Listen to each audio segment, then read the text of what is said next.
నమస్తే, నేను మీ రాజశేఖర్. ఇక అసెంబ్లీలో ముఖ్యమంత్రి రేవంత్ రెడ్డి తన గోడును వెళ్ళబుచ్చుకున్నాడు. మొత్తానికి గతంలో కేసీఆర్ ప్రభుత్వం ఉన్నప్పుడు, బీఆర్ఎస్ అధికారంలో ఉన్నప్పుడు రేవంత్ రెడ్డిని జైల్లోకి తీసుకుపోయినటువంటి ఘటన మనం చూసినాం. పోలీసు వాళ్ళు తన రూమ్లోకి వచ్చి మొత్తం కాళ్ళల్లో చేతులు పెట్టి ఎత్తుకొని పోయారు. మొత్తం ప్యాకింగ్ ఎట్లయితే ఎత్తుకపోతారో ఆ రకంగా రూమ్లోకి వెళ్ళి ఎత్తుకొని పోయారు రేవంత్ రెడ్డిని. ఏందా ఇట్లా వచ్చారంటే, మాకు ఆర్డర్స్ సార్, మేము ఎత్తుకుపోవాలని పోలీసు వాళ్ళు ఎత్తుకొని పోయారు. ఇంకొక విషయం ఏంటంటే, తను నిన్న అసెంబ్లీలో మొత్తానికి దుఃఖ పరిస్థితిలో మాట్లాడిండు ముఖ్యమంత్రి రేవంత్ రెడ్డి. తన కూతురు పెళ్లి సమయంలో అసలు తన కూతురు పెళ్లి సమయంలో అటెండ్ కానటువంటి పరిస్థితి. నా కూతురు పెళ్ళే నేను చూసుకోలేదు, లగ్నపత్రిక పెట్టుకోవడానికి జస్ట్ ఒక 10 నిమిషాల సమయం ఇచ్చిర్రు. అట్లా పోలీసు వాళ్ళు తీసుకొచ్చిర్రు. ఇట్లా లగ్నపత్రిక రాసుకోగానే మళ్ళీ తీసుకొని పోయిర్రు. నన్ను మళ్ళీ తీసుకొని పోయి జైలు వేసిర్రు. ఆ జైల్లో కూడా ఒక కారాగారమైనటువంటి జైలు లాగా ఉన్నది. ఒక రూమ్లో నాకు ప్రత్యేకమైనటువంటి గది ఏర్పాటు చేసిర్రు. ఆ గదిలో 3 అడుగులకు సంబంధించో ఏమో 3 అడుగులో ఏమో ఉన్నదంట. ఏది ఒక బల్లలాగా గద్దె కట్టి ఉన్నదట. ఆ గద్దె మీద పడుకోవాలి. ఆ రూమ్లో ఆయన ఒక్కడే ఉంటాడట. రేవంత్ రెడ్డి ఒక్కనే ఆ రూమ్లో వేసిరట. అనే కష్టాలు వెళ్ళబుచ్చుతూ ఉన్నాడు. ఈ రకంగా చెప్తుండు. పైన ఒక ట్యూబ్ లైట్ అంట. ఆ ట్యూబ్ లైట్ దగ్గర మొత్తం పెద్ద పెద్ద బల్లులు ఉన్నాయంట. ఆ బల్లులను చూస్తే చాలా భయం పుట్టిందట. ఇగో ఇట్లా ఆ భయానికి తెలంగాణ రేవంత్ రెడ్డి నిద్రపోలేదు, మేలుకతోనే ఉన్నాను, నేను అసలు నిద్రనే పోలేదట. ఆయన ఆ బల్లుల భయానికి అసలు నిద్రనే పోలేదట. బయట వాచ్మెన్ ఉంటాడు కదా, ఏది మన జైలుకి సంబంధించి, ఆ వాచ్మెన్ అయ్యా ఈ లైట్ బంద్ చేయి, ఆ లైట్ ఉండడం వల్ల బల్లులను చూస్తే నాకు భయం అవుతుంది, నాకు నిద్ర పట్టట్లేదు అని అడిగితే, సార్ అది మాకు పైనుండి ఆర్డర్స్ ఉన్నాయి, మేము లైట్ అసలే బంద్ చేయం, లైట్ బంద్ చేస్తే మా పని అయిపోతుంది అని వాళ్ళు చెప్పారట. ఇగో ఈ రకంగా ముఖ్యమంత్రి రేవంత్ రెడ్డి తన బాధనంతా చెప్పేసిండు. ఇంకొక విషయం ఏంటంటే, ఆ బాధకు అనుగుణంగానే ఇప్పుడు బీఆర్ఎస్ వాళ్ళంతా బయట తిరుగుతూ ఉన్నారట స్వేచ్ఛగా. నన్ను గతంలో జైల్లో పెట్టి నన్ను హింసించారు. 16 రోజులు జైల్లో ఉన్నాడంట రేవంత్ రెడ్డి. ఇంత హింసించినందుకు ఇవాళ నువ్వు ఎట్లూకుంటున్నావు ముఖ్యమంత్రి రేవంత్ రెడ్డి, బీఆర్ఎస్ వాళ్ళందరినీ తీసుకుపోయి జైల్లో వేయొచ్చు కదా అని ప్రజలంతా అడుగుతూ ఉన్నారట రేవంత్ రెడ్డిని. ఇక ప్రజలే కాదు, తన స్నేహితులు, తనతో పనిచేసే వాళ్ళు, మంత్రులు, ఎమ్మెల్యేలు వీళ్ళంతా అడుగుతూ ఉన్నట్టున్నారు. నేను అనుకుంటే ఎంతసేపు మీరందరూ పోయి జైల్లో పడడం ఎంతసేపు అని మాట్లాడుతుడు రేవంత్ రెడ్డి. అంటే నేను కక్ష సాధింపు చర్యల్లాగా, కక్ష సాధింపుతోనే నేను పనిచేయట్లేదు, ప్రజల కోసం పనిచేస్తున్నా, ప్రజా అభివృద్ధి కోసం పనిచేస్తున్నా అని మాట్లాడుతుండు. ప్రజల కోసం, ప్రజా అభివృద్ధి కోసం పనిచేయడం, తెలంగాణ రాష్ట్రం కోసం పనిచేసిన వ్యక్తి అయితే ఇవాళ తెలంగాణ రాష్ట్రంలో 6 గ్యారెంటీలు అమలైపోయేటి పక్కాగా. మరి ఎందుకు అమలు కాలే? మరి అట్లా ఆ విధంగా ప్రజల కోసమే పనిచేస్తున్నావు, పగబట్టలేదు, ప్రతిపక్ష పోళ్లను జైల్లో పెట్టించట్లేదు, వాళ్ళ మీద తప్పుడు ప్రచారాలు, వాళ్ళ మీద కేసులు పెట్టట్లేదంటే మరి అసెంబ్లీలో బట్టలు కూడా తీసి కొడతా, ఉరికిచ్చి కొడతా, ఇట్లాంటి మాటలు ఎందుకు మాట్లాడుతుండు మరి ముఖ్యమంత్రి రేవంత్ రెడ్డి? ఇక నిన్న ఆయన వాదనంతా ఈ రకంగా ఉన్నది. నేను అనుకుంటే మిమ్మల్ని అందరినీ లోపలేస్తా. ముఖ్యమంత్రి రేవంత్ రెడ్డి ఒక్కసారి ఫిక్స్ అయిపోయింది అనుకో, అందరినీ జైల్లో పడేస్తాడట. ఎక్కడ మళ్ళీ ఇక్కడ అక్కడ కాదు, చర్లపల్లి జైల్లోనే ఉంచుతాడట అందరినీ. కానీ ఆయన ఫిక్స్ కాలే. తన కింద ఉన్న వాళ్ళంతా చెప్తారట, ఎందుకు సార్ నువ్వు ఇంకా ఎందుకు ఊకుంటున్నావు, వాళ్ళందరినీ తీసుకుపోయి జైల్లో పడేసాయి అంటే రేవంత్ రెడ్డికి అన్ని పవర్స్ ఉన్నా కానీ జైలు వేయడానికి మనసు రావట్లేదట. ఎందుకంటే ప్రేమతోని, స్నేహంతోని పనిచేసుకుందాం, కలిసికట్టుగా పనిచేసుకుందామని మాట్లాడుతూ ఉన్నాడు అన్నట్టు. ఇక ఒక్కరు కూడా బయట ఉండరు. ఈయన తలుసుకుంటే ఒక్కరు కూడా బయట తిరగరట. అందరూ చర్లపల్లి జైల్లోనే ఉంటారు. ఇంకెప్పుడు వేస్తావని అందరూ అడుగుతుండ్రు. నేను కక్ష సాధింపు చేస్తలేను, నన్ను తిట్టినా కేసులు పెట్టించలేదు. ఇంకొక విషయం ఏంటంటే, పాపం రేవంత్ రెడ్డికి చాలా కష్టకాలం ఎదురైంది. ఎందుకంటే ఆయన నిన్న చెప్తా ఉంటే నాకు కూడా చాలా బాధ అనిపించింది. ఆ ట్యూబ్ లైట్ ఒక్క రూమ్ అయింది, ఆ రూమ్లో గద్దె మీద పడుకోవడము, ఆ ట్యూబ్ లైటు, అందులో బల్లులు ఉండడం, తెల్లందాకా నిద్రపోకపోవడం, తన కూతురు పెళ్ళికి పోలేదనే చెప్పడం, ఇవన్నీ చూస్తే ఒక విషయంలో ఇవన్నీ ఆలోచన చేసుకుంటే బాధాకరమైనటువంటి విషయాలే చెప్పుకోవడానికి. కానీ మరి నీ మాటలు నీ చేష్టలు, ఆ తూటలు అవన్నీ కేసీఆర్కు మాత్రం నచ్చలేదు, బీఆర్ఎస్ వాళ్ళకు నచ్చలేదు. కాబట్టి మరి ఆ రకంగా చేసిరు. నువ్వు మాట్లాడకపోయి ఉంటే నీ కూతురు పెళ్ళికి పోయేటోడివి, ఆ 3 అడుగుల బల్ల మీద పడుకోకపోయేటోడివి. నువ్వు వ్యతిరేకించడం వల్లనే నిన్ను తీసుకుపోయినారు మరి. ఇక నేను కక్ష సాధింపు చేస్తలేను. ఎందుకు చేస్తలేడు? కక్ష సాధింపు చేయాలి కదా, జాలీగా ఎందుకు విడిచిపెడుతుండు? కక్ష సాధింపు పక్కా చేయాలి. కక్ష సాధింపు చేస్తలే నేను ఎందుకు చెప్తున్నానంటే రేవంత్ రెడ్డిని ఖచ్చితంగా ఈ రేసులో ఇరికించి జైల్లో పడేయాలని చూసిండు. దానికి ఆధారాలు దొరక్కపోయేసరికల్లా ఇప్పుడు నేను కక్ష సాధింపు చేస్తలేనని అబద్ధాలు పలుకుతూ ఉన్నాడు, ప్రయత్నాలు చేస్తూ ఉన్నాడు. కానీ ఆయనతో అయితలేదు. నేను అనుకుంటే మీ అందరినీ జైలు వేస్తా అంటుండు, కానీ చట్టం అందరికీ సమానమే కదా, చుట్టం కాదు కదా. ఆధారాలు లేనిది ఎవరు తీసుకుపోయి జైల్లో పడేరు. ఈయన అదే మాట్లాడుతాడు. ఇక నన్ను తిట్టినా కేసులు పెట్టించలేదు. ఆయన తిట్టినా కేసులు పెట్టించలేదట. ఇవాళ తెలంగాణ రాష్ట్రంలో బీఆర్ఎస్కు 39 సీట్లు ఉన్నాయి, 39 ఎమ్మెల్యే సీట్లు ఉన్నాయి. ఇవాళ రాష్ట్రంలో ప్రజలంతా మళ్ళీ వ్యతిరేకంగా రేవంత్ రెడ్డికి వ్యతిరేకత చూపెడతా ఉన్నారు. ప్రజలంతా మళ్ళీ కేసీఆరే కావాలి, బీఆర్ఎస్ ప్రభుత్వమే గవర్నమెంట్ ఉండాలి, ఇట్లాంటి అంశాలు మాట్లాడుతూ ఉన్నారు. ఎందుకంటే ప్రజలు అనుభవిస్తూ ఉన్నారు కష్టాలు. ఇవాళ రైతులు అనుభవిస్తున్నారు, ఇతర వర్గాలు కూడా అనుభవిస్తూ ఉన్నాయి కష్టాలు. మామూలు కష్టాలు కాదు. ముఖ్యమంత్రి రేవంత్ రెడ్డి అధికారంలోకి వచ్చిన తర్వాత, కాంగ్రెస్ ప్రభుత్వం ఏర్పడ్డ తర్వాత రాష్ట్రం మొత్తం దివాలా తీసింది. వాస్తవానికి దివాలా తీసింది. ఇక ఏమన్నంటే కేసీఆరే అడ్డగోలుగా అప్పులు చేసిండని చెప్తుండు. నన్ను తిట్టిన కేసులు పెట్టించలే, రానున్న 4 ఏళ్లకు మరో 4.5 లక్షల కోట్ల అప్పు చేస్తాడట. రానున్న 4 ఏళ్లకు మరో 4.5 లక్షల కోట్ల అప్పు చేస్తామని చెప్తుండు. ఆల్రెడీ 1,50,000 కోట్లు చేసిండు, ఇంకా 4,50,000 కోట్లు చేస్తాడంట. ఇక ప్రతి నెల 10,000 కోట్లు తేవాల్సిందే అసెంబ్లీలో ముఖ్యమంత్రి రేవంత్ రెడ్డి చేస్తున్నటువంటి వ్యాఖ్యలు. మొత్తానికి 5 నింపుతుండు. కేసీఆర్ 4.5 లక్షల కోట్లు చేసిండు 10 సంవత్సరాల్లో. అట్లాంటిది ఈయన 5 సంవత్సరాల్లో 4.5 లక్షలు అంటే 6 లక్షల కోట్లు చేస్తుండు మొత్తం. బాకీ కింద మీద కలుపుకుంటే 6 లక్షల కోట్లు చేస్తాడు. ఇంకెక్కువ కూడా చేయొచ్చు, చేసే అవకాశాలు కూడా ఉంటాయి. ఎందుకంటే సొమ్మును సృష్టించే ఆలోచన కానీ, డబ్బు సంపాదించేటువంటి ఆలోచన, తెలివితేటలు అందరికి ఉండవు. అవి కొందరికి మాత్రమే ఉంటాయి. ఇక మన రేవంత్ రెడ్డి గారికి డబ్బును సృష్టించే ఆలోచన లేదు, కానీ అప్పు తీసుకొచ్చేటువంటి ఆలోచన మాత్రం బ్రహ్మాండంగా ఉన్నది. ఇకపోతే ముఖ్యమంత్రికి ఉన్న విశేషమైన అధికారాలతో నేను తలుచుకుంటే బీఆర్ఎస్ వాళ్ళను లోపల వేసి ఇక వాడనని కూడా ఒక్కరు కూడా బయట ఉండేవాళ్ళు కాదని, చర్లపల్లి జైల్లో లేక చంచల్ కూడా జైల్లోనే ఉంటారని కూడా సీఎం రేవంత్ రెడ్డి అన్నారు. అసెంబ్లీ సమావేశాల్లో మాట్లాడుతూ నన్ను అందరూ అడుగుతున్నారని, ఇంకెన్ని రోజులు వాళ్లను బయట ఉంచుతారని, లోపల వేయమని అంటున్నారని తెలిపారు. నన్ను తిట్టినా కూడా ఎవరి మీద అక్రమ కేసులు పెట్టించలేదని కూడా, నన్ను తిట్టినా వాళ్ళ చెంపలు పగలగొట్టే శక్తి ఉన్నా ఊరుకున్నానని చెప్పారు. కక్ష సాధింపు చర్యలు చేయాలని కూడా అనుకుంటే అందరినీ జైల్లో ఇక వేసేవాడినని తెలిపారు. డ్రోన్ ఎగరవేసినందుకు 500 ఫైన్ వేయాలి, కానీ నన్ను అరెస్టు చేసి జైల్లో పెట్టారని అన్నారు.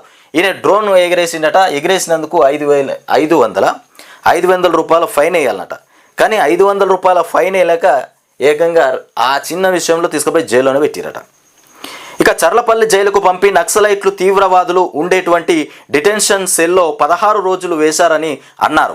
ఇక సెల్లో చిన్న బాత్రూంలో కూర్చుంటే బయటకి కనిపించేలాగా ఉంటుందని కూడా, కావాలంటే ఎమ్మెల్యేలను, మంత్రులను తీసుకెళ్లి చూపిస్తానని కూడా తెలిపారు. ఒక్కరోజు రాత్రి కూడా నిద్రపోలేదన్నారు. ఆ కోపాన్ని దిగమిందుకొని పనిచేస్తున్నానని కూడా రేవంత్ రెడ్డి అన్నారు. నెలకు 10,000 కోట్ల అప్పు చేయాల్సిన పరిస్థితి ఉందని అన్నారు. ఇక 15 నెలల్లోనే 1,53,000 కోట్లు అప్పు తీసుకొచ్చామని కూడా, రాబోయే 4.5 ఏళ్లలో మరో 4,50,000 కోట్లు అప్పు చేస్తామని కూడా స్పష్టంగా చెప్తుండే.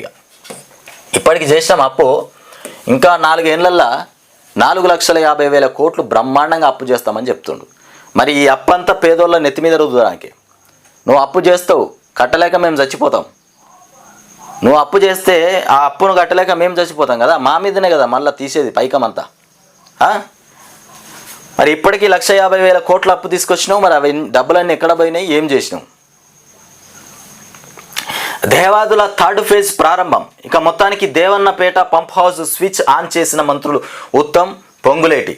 ధర్మసాగర్కు చేరిన గోదావరి నీళ్లు 10 రోజులు అక్కడే ఉండి అడ్డంకులు తొలగించిన ఆస్ట్రియా ఇంజనీర్లు, అధికారులు 60,000 ఎకరాలకు సాగునీరు విడుదల చేసిరట.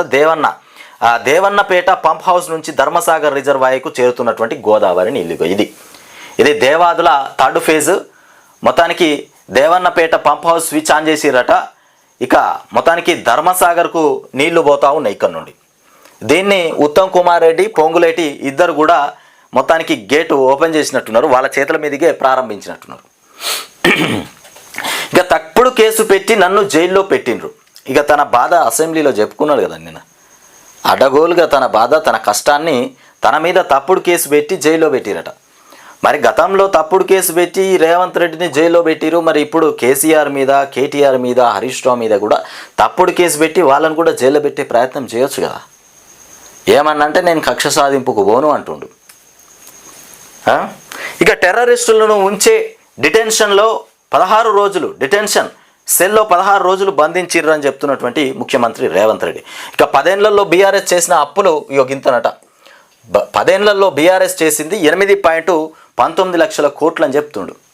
8.19 లక్షల కోట్లు చేసిరట. నిజమేనా? మరి 4,50,000 కోట్లు అప్పు చేసినామని కేసీఆర్ చెప్తే వీళ్ళు 8,19,000 కోట్ల అప్పు చేసిరని చెప్తారు. మరి ఇది ఎక్కడే అన్యాయం? ఇది అన్యాయమే, అబద్ధమే ఇది. 60 ఏళ్ల పాటు 16 మంది సీఎంలు చేసిన అప్పుల కన్నా 4 రెట్లు ఎక్కువ.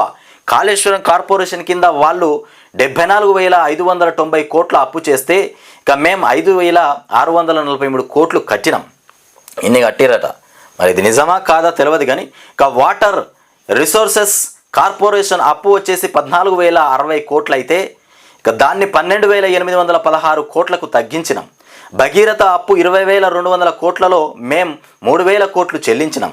లెక్కలన్నీ పక్కాగా ఉన్నాయి. మాజీ మంత్రి హరీష్ నోట్ చేసుకోవాలి. 10 ఏళ్లలో చేయలేని పనులు ఇక 10 నెలల్లో మేం చేస్తుంటే కళ్ళల్లో నిప్పులు పోసుకుంటున్నారని ఆగ్రహం.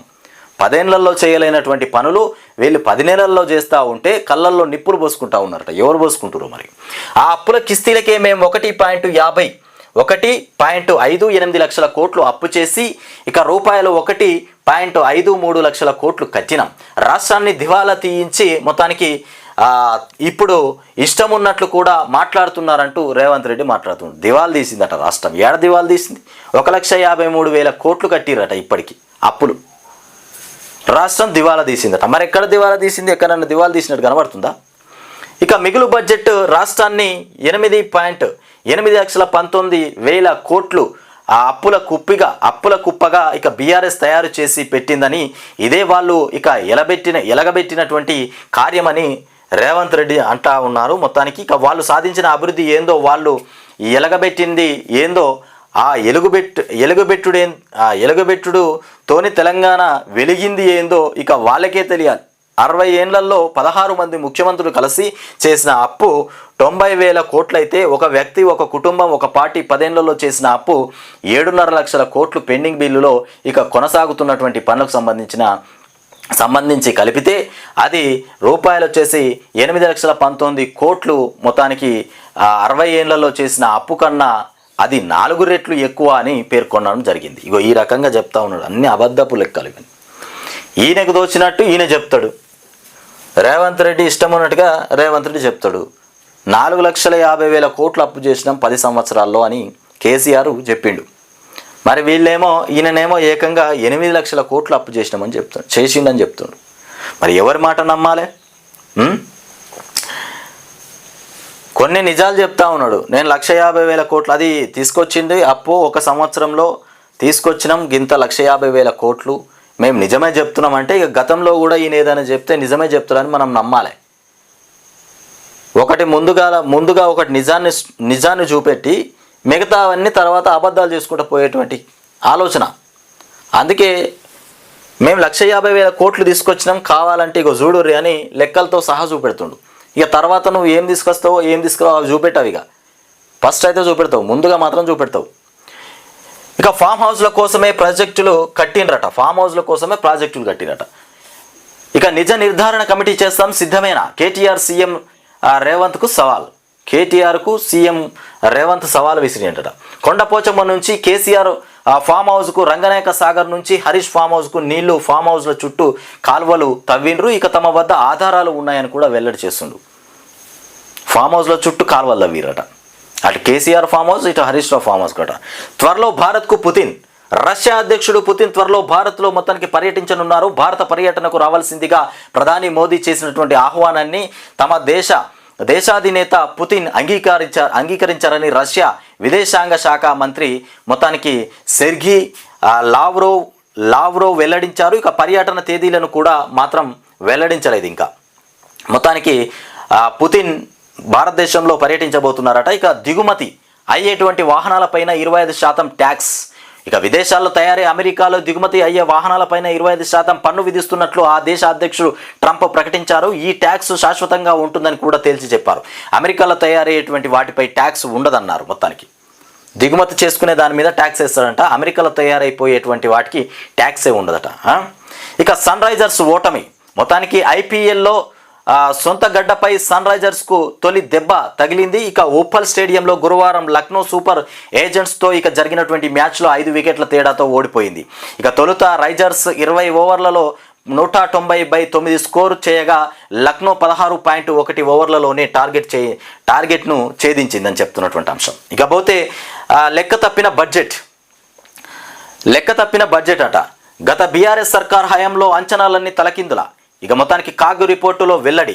2019-20 నుంచి 23-24 వరకు ఇదే తీరు. ఆదాయం ఇక ఖర్చుల అంచనాల్లో ఇక కుదరని లెక్క. 23-24లో 66,000 కోట్ల తేడా. ఇక తీసుకున్న అప్పులను దారు మళ్లించిండ్రు. ఇక మొత్తానికి ఓడి వంటి చేబదుళ్లతోనే సర్కార్ నడిపారని కూడా కాగు చురకబెట్టిందని చెప్తున్నటువంటి అంశం. లెక్క తప్పినటువంటి బడ్జెట్ అత. గత బీఆర్ఎస్ సర్కార్ హయాంలో అంచనాలన్నీ తలకిందులు అయిపోయినాయని చెప్తున్నారు.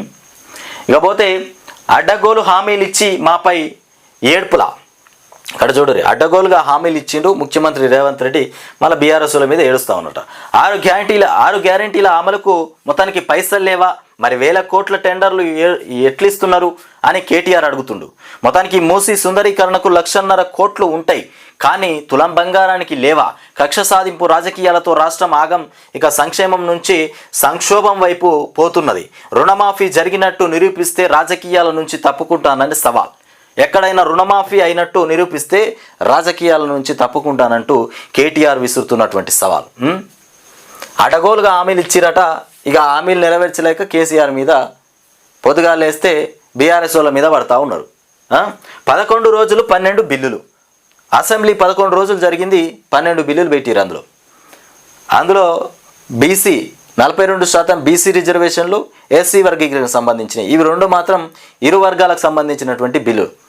2 వర్గాలు మొత్తం అక్కడ ఉన్నటువంటి ప్రతిపక్షంలో ఉన్నటువంటి ఎమ్మెల్యేలు, అధికార పార్టీ ఎమ్మెల్యేలు వీళ్ళంతా మద్దతు ఇవ్వడం వల్లనే బీసీ రిజర్వేషన్కి సంబంధించి 42%, ఇకపోతే ఎస్సీ వర్గీకరణ, ఈ 2 కూడా మరి ఆమోదించబడాయా చూడాలి. ఇక అసెంబ్లీ బడ్జెట్ సమావేశాలు ముగిశాయి. గురువారం ఇక ద్రవ్య వినిమయ బిల్లుకు ఆమోదం తెలిపిన తర్వాత అసెంబ్లీని మొత్తానికి నిరవధికంగా వాయిదా వేస్తున్నట్టు కూడా స్పీకర్ గడ్డం ప్రసాద్ కుమార్ ప్రకటించారు.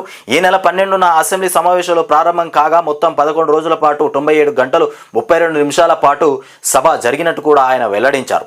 బీసీలు, ఎస్సీలు ఎన్నో ఏళ్లుగా ఎదురుచూస్తున్న 2 చారిత్రక ఇక బిల్లులకు ఈ సమావేశాల్లో అసెంబ్లీ ఆమోదం తెలిపింది. స్థానిక సంస్థలతో పాటు విద్య, ఇకపోతే ఉద్యోగాల్లో బీసీలకు 42% రిజర్వేషన్లు కల్పించే బిల్లు, ఎస్సీ వర్గీకరణ బిల్లు సహా మొత్తం 12 బిల్లులను సభ ఆమోదించిందని చెప్తున్నటువంటి అంశం. ముఖ్యంగా బీసీ, ఎస్సీ సంబంధించినటువంటి బిల్స్ ఏవైతే ఉన్నాయో అవి అద్భుతంగా పెట్టినటువంటి బిల్లు. మరి ఇవి ఆమోదించబడతాయా, మరి మళ్ళా తిరస్కరించబడతాయా చూడాలి. ఇక అవయవాలను అక్రమంగా రవాణా చేస్తే కోటి రూపాయల ఫైన్ అంట, 10 ఏళ్ళు జైలు శిక్షనట. అవయవాలను అక్రమంగా రవాణా చేస్తే ₹1 కోటి ఫైను, 10 ఏళ్ల పాటు జైలు శిక్ష. అసెంబ్లీలో కొత్త బిల్లు పెట్టిన మంత్రి దామోదర, సభ ఏకగ్రీవ ఆమోదం. ఇక ఆర్గాన్ డొనేషన్ మార్పిడి పర్యవేక్షణకు అడ్వైజరీ కమిటీ. ఇక అవయవాల సేకరణ, ఇక స్టోరేజీ కేంద్రాల ఏర్పాటు. చర్మం, ఎముక, అట్లాగే మజ్జ, రక్తనాళాలు, హార్ట్, ఇక వాల్వులు కూడా అవయవ మార్పిడి పరిధిలోకి వస్తాయి.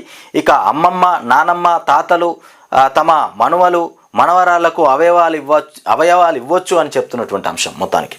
ఇకపోతే అవయవాల అక్రమ రవాణా, అక్రమ మార్పిడిపై కఠిన చర్యలు తీసుకుంటామని కూడా వైద్య ఆరోగ్య శాఖ మంత్రి దామోదర రాజనరసింహ తేల్చి చెప్పారు. కొత్త చట్టం ప్రకారం ₹1,00,00,000 జరిమానా, 10 ఏళ్ల జైలు శిక్ష పడుతుందని కూడా హెచ్చరించారు. పాత చట్టం ప్రకారం మొత్తానికి జరిమానా కేవలం 5,000 ఫైన్, 3 ఏళ్ల జైలు శిక్ష ఇక పడే విధంగా పడేదని కూడా తెలిపారు. ఇప్పుడు తెలంగాణ ప్రభుత్వం తోవ 1995 తోటి ఇక తోట 2011 చట్టాన్ని నిబంధనలను మొత్తానికి అడాప్ట్ చేసుకున్నదని కూడా ఆయన ప్రకటించారు. ఇక అవయవ దానం కొత్త బిల్లును గురువారం అసెంబ్లీలో ప్రవేశపెట్టినటువంటి అంశం. ఎవరైనా అవయవాలను అక్రమంగా రవాణా చేస్తే ₹1,00,00,000 ఫైన్తో పాటు 10 సంవత్సరాల జైలు శిక్ష వేయబోతున్నాం.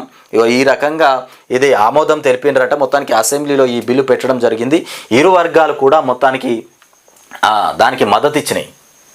ఇరు వర్గాలు కూడా దానికి మద్దతు చెప్పినాయి మొత్తానికి. ఇకపోతే నియోజకవర్గాల పునర్విభజన, దీనికి సంబంధించి కూడా నిన్న అసెంబ్లీలో మాట్లాడడం జరిగింది. డీలిమిటేషన్ చేయకూడదు. డీలిమిటేషన్ చేస్తే రాష్ట్రాల్లో మొత్తానికి ఎంపీ స్థానాలు తగ్గిపోతాయి. ఎంపీ స్థానాలు తగ్గిపోతే ఇక రాష్ట్రాలన్నీ చిన్న భిన్నం అయిపోతాయి మొత్తానికి. ఇక నియోజకవర్గాల పునర్విభజన దక్షిణాదిపై దాడి చేస్తున్నటువంటి అంశమట. ఆయా రాష్ట్రాలను నియంత్రించేందుకు కేంద్రం యత్నం చేస్తూ ఉంది. దీనిపై కలిసికట్టుగా పోరాటం చేద్దామంటూ ముఖ్యమంత్రి మాట్లాడినటువంటి అంశాలు. ముఖ్యమంత్రి రేవంత్ రెడ్డి పిలుపు, డీలిమిటేషన్కు వ్యతిరేకంగా తీర్మానం అసెంబ్లీ మొత్తానికి ఆమోదం తెలిపింది. దేశంలో 2026 జనాభా లెక్కల ప్రాతిపాదికన మొత్తానికి నియోజకవర్గాల పునర్విభజన జరిగితే దక్షిణాది రాష్ట్రాల ప్రాతినిధ్యం 24 నుంచి 19% పడిపోయే ప్రమాదం ఉంది. రాష్ట్రాలను నియంత్రించడానికి పునర్విభజనను కూడా వినియోగించుకోవాలని కూడా కేంద్రం భావిస్తోంది. తద్వారా దక్షిణాది రాష్ట్రాలపైన దాడి చేస్తోంది. ఇక ఇదే జరిగితే భవిష్యత్తులో మనతో సంబంధం లేకుండానే కేంద్రంలో ప్రభుత్వాలు ఏర్పాటవుతాయి. దీనికి వ్యతిరేకంగా అందరూ కలిసికట్టుగా పోరాటం చేయాలి అని కూడా సీఎం రేవంత్ రెడ్డి అన్నారు. పునర్విభజన డీలిమిటేషన్కు వ్యతిరేకంగా గురువారం శాసనసభలో ఆయన తీర్మానం ప్రవేశపెట్టారు. ఈ సందర్భంగా సీఎం మాట్లాడారు. జనాభా ఒక్కటే ప్రమాణికం కాకూడదు. రాష్ట్ర ప్రభుత్వాలను కూడా సంప్రదించకుండా పునర్విభజనపైన కేంద్రం చేస్తున్న కసరత్తు తీవ్ర ఆందోళన కలిగిస్తోంది. ఇకపోతే కేంద్రము ఆదేశాలను కూడా పాటించి జనాభాను నియంత్రించినటువంటి రాష్ట్రాల నష్టపోకూడదు. పునర్విభజనకు కేవలం జనాభా ఒకటే ప్రమాణికం కాకూడదు. ఎంపీ స్థానాలను కూడా యథాతథంగా ఉంచాలి. సరిహద్దుల్లో మార్పులు చేర్పులు కూడా చేయాలి. ఎస్సీలకు సీట్లు పెంచాలి. మహిళలకు రిజర్వేషన్ కల్పించాలి. మొత్తానికి ఏపీ పునర్విభజన చట్టం ప్రకారం తెలంగాణలో 119 అసెంబ్లీ సీట్లను తక్షణమే 153కు పెంచాలని కూడా ఈ సభ తీర్మానం చేస్తోంది. అందుకు అవసరమైన రాజ్యాంగ సవరణ చేయాలని కూడా కేంద్రాన్ని కోరుతోంది. మొత్తానికి 119 అసెంబ్లీ సీట్లున్నాయి. 153 అసెంబ్లీ సీట్లను పెంచాలని కూడా కేంద్రానికి నివేదిక పంపుతున్నామని చెప్తున్నటువంటి అంశం. ఇకపోతే డీలిమిటేషన్ మాత్రం 25 సంవత్సరాల దాకా అసలే చేయొద్దని అటు 4 రాష్ట్రాలకు సంబంధించినటువంటి ముఖ్యమంత్రులు అయితే గట్టిగా బలంగా కూర్చున్నారు. దాని మీద ముఖ్యమంత్రి రేవంత్ రెడ్డి హైదరాబాద్లో కూడా సభ మొత్తానికి మీటింగ్ ఏర్పాటు చేయబోతుండు. ధర్మసాగర్ రిజర్వాయర్లో గోదారమ్మకు పూజలు చేస్తున్న మంత్రులు పొంగులేటి శ్రీనివాసరెడ్డి, అట్లాగే ఉత్తమ్ కుమార్ రెడ్డి, ఎమ్మెల్యేలు కడియం శ్రీహరి, కేఆర్ నాగరాజు తదితరులు మొత్తానికి ధర్మసాగర్ రిజర్వాయర్లో గోదారమ్మకు పూజలు చేస్తూ ఉన్నారు. పెండింగ్ ప్రాజెక్టులన్నీ పూర్తి చేస్తాం. పెండింగ్లో ఉన్నటువంటి ప్రాజెక్టులన్నీ పూర్తి చేస్తారు. తక్కువ ఖర్చుతో ఎక్కువ ఆయకట్టుకు నీళ్ళు ఇవ్వడానికే ప్రాధాన్యం అని చెప్తున్నటువంటి ఉత్తమ్. తక్కువ ఖర్చు మీరు ఎందుకు పెడతారా? ఎక్కువ ఖర్చు పెడితేనే మీ జేబులు నిండుతాయి. తక్కువ ఖర్చుతోని ఎక్కువ ఆయకట్టుకు నీళ్ళు అందించేటువంటి ప్రయత్నం చేస్తామంటే ఎవరు నమ్మాలి? తక్కువ ఖర్చుతోని కట్టి మళ్ళీ 3 రోజులకే కూలిపోయే రకంగా కడతారా ఏంది? సిమెంట్ చక్కగా పోయాక, కంకర చక్కగా పోయాక, నాణ్యత లేని సలాక పెట్టి కట్టురే, మళ్ళీ మీ పదవి కాలం అయిపోయేసరికి ఆయనతో కుప్ప కూలిపోతుంది. ఇట్లెందుకు కడుతున్నావా అని అడగకుండా ముందుగానే చెప్తున్నారు. తక్కువ ఖర్చుతోనే ప్రాజెక్టులన్నీ పూర్తి చేస్తారట. తక్కువ ఖర్చుతోని ప్రాజెక్టులు ఎట్లా పూర్తి చేస్తారు? ఎంత సిమెంట్ పోయాలి, ఎంత కంకర పోయాలి, ఎంత పనోళ్ళు ఉండాలి, ఇవన్నీ ఉండాల్సినవి కదా. మరి దాంట్లో తక్కువ ఖర్చు ఏం పడైంది? మళ్ళా కొసిరి తక్కువ ఖర్చు అంటే సిమెంట్కు బదులు మరి ఇంకేమైనా కలుపుతారేమో. దేవాదులలో 3వ దశ మోటార్ను కూడా ప్రారంభించిన ఉత్తమ్, పొంగులేటి ధర్మసాగర్ రిజర్వాయర్కు చేరుకున్నటువంటి గోదావరి నీళ్లు. మొత్తానికి డూమ్ డామ్. చెడు వినొద్దు, చెడు మాట్లాడొద్దు, చెడు చూడొద్దు. ఈ డిజిటల్ యుగంలో 3వ సూత్రం చాలా ముఖ్యమైనది. చెడు చూడొద్దు అనేది చాలా ముఖ్యమైనదట. మొబైల్కు రోజు అనేక నెగిటివ్ వార్తలు కూడా వస్తుంటాయి. వాటిని చూడడం మొదలు పెట్టామో ఇక అలర్ట్ ఆల్గారిథమ్స్ గుర్తించుకొని మరి అలాంటి కంటెంట్తో ముంచెత్తుతాయి. ఇక దీన్నే సాంకేతిక పరిభాషలో ఇక డూమ్ స్క్రోలింగ్ అంటారు. పదే పదే వాటిని చూస్తుంటే జరిగే నష్టాలు చాలా ఉన్నాయంటున్నారు నిపుణులు. ఒక్కసారి మనం యూట్యూబ్లో ఏదైతే చూస్తామో అదే మళ్ళా రిటర్న్ అవుతూ ఉంటుంది, వస్తూనే ఉంటుంది. అది అల్గారిథం ఉంటుంది. మనం దేనికైతే ఎక్కువ ప్రాధాన్యత ఇస్తామో మనము సోషల్ మీడియాలో ఏదైతే చూస్తామో అది మనకు మళ్ళీ తిరిగి వస్తూనే ఉంటుంది, అదే వస్తుంటుంది. ఈ క్యాండిడేటు ఇట్లాంటివి చూస్తూ ఉంటాడని ఆటోమేటిక్గా వాడికి సంబంధించినవి పంపిస్తూ ఉంటుంది అల్గారిథం. ఎక్కడైనా 100% రుణమాఫీ జరిగిందా? అసలు జరిగిందా? ఎక్కడ జరగలే.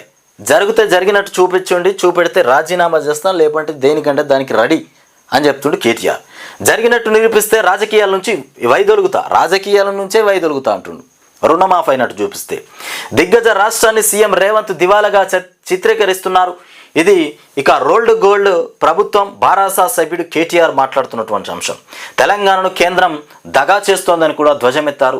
ప్రాజెక్టుల వద్ద ఇక పంప్ హౌస్లపై విచారణకు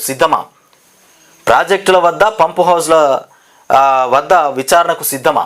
ఇక కేసీఆర్ వ్యవసాయ క్షేత్రం చుట్టూ కాలువ తిప్పలేదా? రంగనాయక సాగర్ దగ్గర హరీష్ రావుకు ఫామ్ హౌస్ ఉన్నది నిజం కాదా?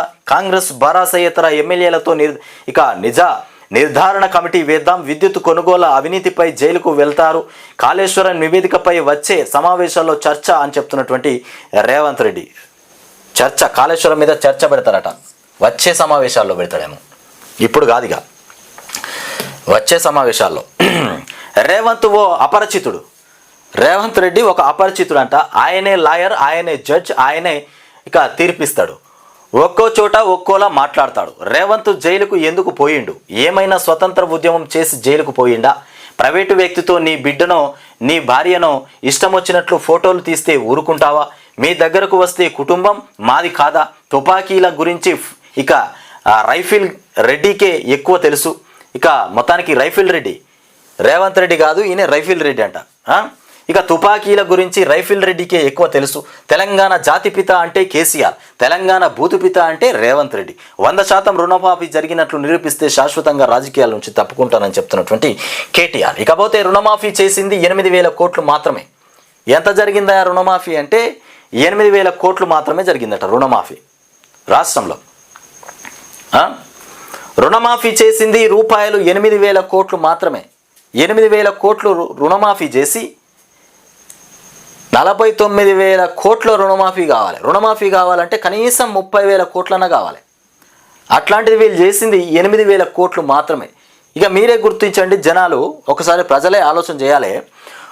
కనీసం కింద మీద ఎటు కాకపోయినా అటో ఇటో అడపా తడపా కొద్ది అయినా 30,000 కోట్లు కావాలి. రుణమాఫీ కావాలంటే, రాష్ట్రంలో ఉన్నటువంటి రైతుల రుణమాఫీ కావాలంటే 30,000 కోట్ల రూపాయలు కావాలి. మరి వీళ్ళు చేసినటువంటి రుణమాఫీ ఎంత అంటే 8,000 కోట్లు. ఇంకా 22,000 కోట్లు ఎగనామం పెట్టిరు. మరి వీళ్ళు ఏం చెప్తారు? రాష్ట్రమంతా మేము రుణమాఫీ చేసినామని చెప్తారు. నేను అంచనా ప్రకారం చెప్పిన 30,000 కోట్లని, కానీ నిజానికి 49,000 కోట్లు కావాలంట. తర్వాత 32,000 అన్నారు, తర్వాత 40 అన్నారు. ఇగో ఇట్లా వీళ్ళ ఇష్టం వచ్చినట్టుగా మాట్లాడారు. చివరికి గుండు సున్నా పెట్టిరు.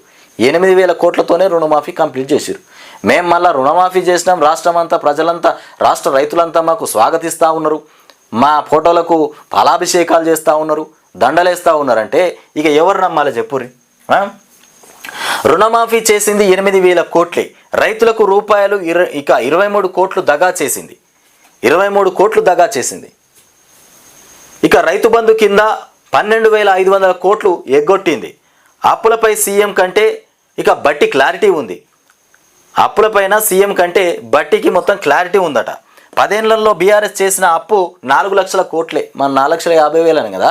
10 సంవత్సరాల్లో కేసీఆర్ చేసినటువంటి అప్పు, బీఆర్ఎస్ గవర్నమెంట్ చేసినటువంటి అప్పు 4 లక్షల కోట్లు మాత్రమే. ఈయనే ఏం చేసిండు? సంవత్సరంలోనే 1,50,000 కోట్లు చేసిండు. ఇంకా 5 సంవత్సరాలు, ఇంకా రాబోయే 4 సంవత్సరాల్లో 4,50,000 కోట్లు అప్పు చేస్తానంటుండు. అంటే సంవత్సరానికి 1,00,000కు పైనే అప్పు చేస్తుండే. కాంగ్రెస్ ఏడాదిలోనే 1.58 కోట్లు అప్పు చేసింది. 1,58,000 కోట్ల అప్పు చేసింది. అసెంబ్లీలో మాజీ మంత్రి హరీష్ రావు వెల్లడి. ఇకపోతే కాంగ్రెస్ ప్రభుత్వం రైతులను దగా చేసిందని మాజీ మంత్రి హరీష్ రావు ఆగ్రహం వ్యక్తం చేశారు.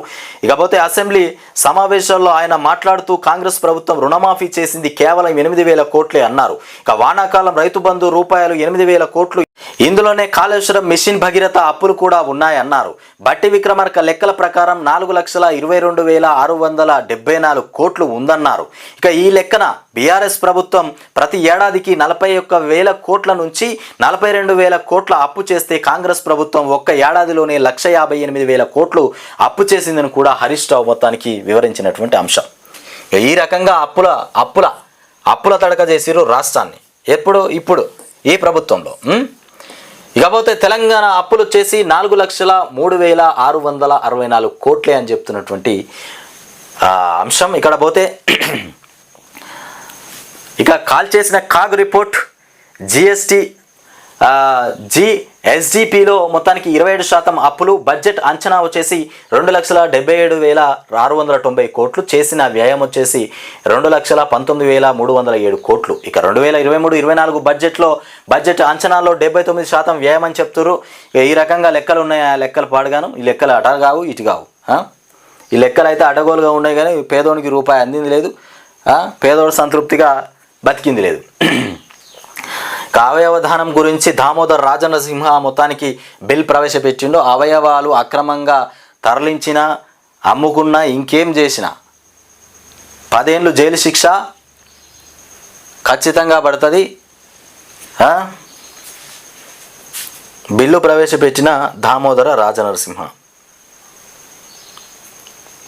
ఇక ముగిసిన బడ్జెట్ సమావేశాలు మొత్తానికి ద్రవ్య వినిమయ బిల్లు 25-26కు ఆమోదం. ఇక మొత్తానికి 25-26కు ఆమోదం. ఇక నిరవధికంగా వాయిదా పడ్డ శాసనసభ.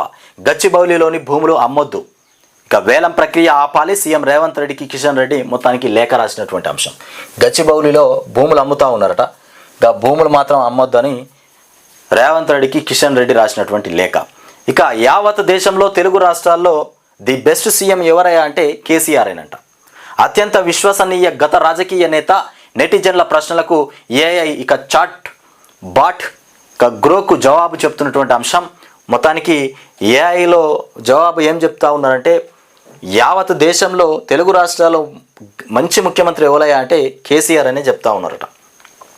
మా హయాంలో దిగ్గజ తెలంగాణ, మీ వల్లే దివాలా. బీఆర్ఎస్ వాళ్ళ హయాంలో దిగ్గజ తెలంగాణ అయింది, ఇవాళ దివాలా తీసిందంటే కాంగ్రెస్ హయాంలోనే. దేశంలో కరెంటు కనిపెట్టిందే కాంగ్రెస్. అబ్బా, దేశంలో కరెంటును కనిపెట్టిందే కాంగ్రెస్ అంట. అందుకేనేమో కరెంట్ ఇస్తలేరు వీళ్ళు. కాంగ్రెస్ కరెంటు కనిపెట్టింది కాబట్టి వాళ్ళు ఇష్టం ఉన్నప్పుడు